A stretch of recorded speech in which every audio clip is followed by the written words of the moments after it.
Kalau untuk mobil, Saya udah daftar. saya nanya dulu. Ya. Pas kebetulan Bapak datang. Ya, Bapak, terima kasih Pak. ya. Ya. Bapak ngisi apa? 5 tahunan. Kalau 5 tahunan harus bawa KTP pemilik kalau 5 tahunan. Ya. Ini pembayaran apa? Oh, pendaftaran. Ya. Selamat pagi Bapak. Pagi. Bapak pajak 5 tahunan apa tahunan? 5 tahunan. Oh, 5 tahunan lengkap. Lengkap Bapak. Udah, dari mana Bapak?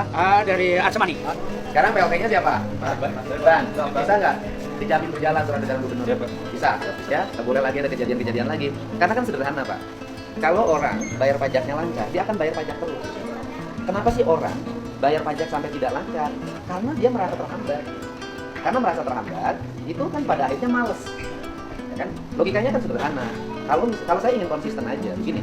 Kalau memang harus pakai KTP pemilik pertama, maka yang KTP yang tidak bawa KTP pemilik pertama, ya jangan dilayani sampai kiamat. Ya kan? Ini nggak bayar.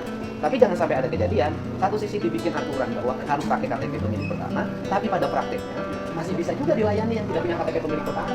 Ini kan persepsi publik ini udah orang di pikiran orang gitu loh. Kalau saya ingin konsisten aja, kalau nggak pakai KTP pertama, ya sudah dianggap mati saja.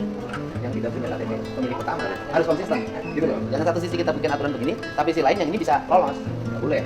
Gitu loh. Tapi kan kalau menurut saya, justru dengan kita terhambat di sini, numpuk sampai jutaan. Dengan numpuk sampai jutaan apa dampaknya? Orang tidak bayar pajak, orang tidak bayar jasa harja. Nah, setelah itu apa problemnya? Terjadi kecelakaan, mereka tanpa jasa harja. Apa dampaknya? Balik lagi ke Pemprov lagi.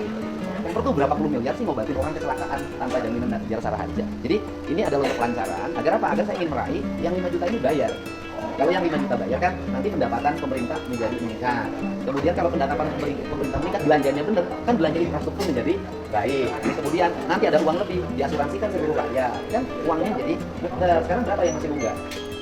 Kan 5 juta. Nah 5 juta itu diverifikasi. Penyebabnya apa? Ya beragam, nggak boleh data kalau bilang pakai konsultan. Ya, artinya gini loh, problemnya apa sih mereka itu gitu loh. Nah problemnya dicari, karena rugi loh. 5 juta orang tidak bayar pajak tiap hari. Pakai jalan, bahkan knalpotnya bro, dipakai balapan, kan malah kita rugi, kasihan yang lain yang taat. Sekarang orang penuh senyuman bayar pajak. Bapak kerja di Bapenda udah berapa lama? 12 tahun. Bapak lihat nggak wajah orang bayar pajak hari ini? Penuh senyuman, gitu loh. Penuh kesadaran, bukan terpaksa. Harus ditegesin, Pak. Harus ditegesin, ini harus balik. Jalan harus, kalau aku di kota kan, jalannya harus mulus, harus ada garis padannya, ada drainasenya, ada PJU-nya, ada trotoarnya yang rapi. Kan orang merasa, oh duit pajak ini manfaat, bukan hanya Pemprov, Pemkot juga harus belanjain ini dengan rapi. Maka hari ini saya bikin surat edaran penegasan. Uangnya harus sekian persen. Bukan hanya uang ini kan, nanti uang dari pajak galian harus kembali ke desa. Kan ya, desanya bisa terbangun gitu loh Pak. Gitu Pak. Jadi yang hari ini ya diingat aja. Ya, kita kan nggak main-main gitu loh. Kalau besok nanti ternyata masih disamsal-samsal aja kepala Bapenda saya dong.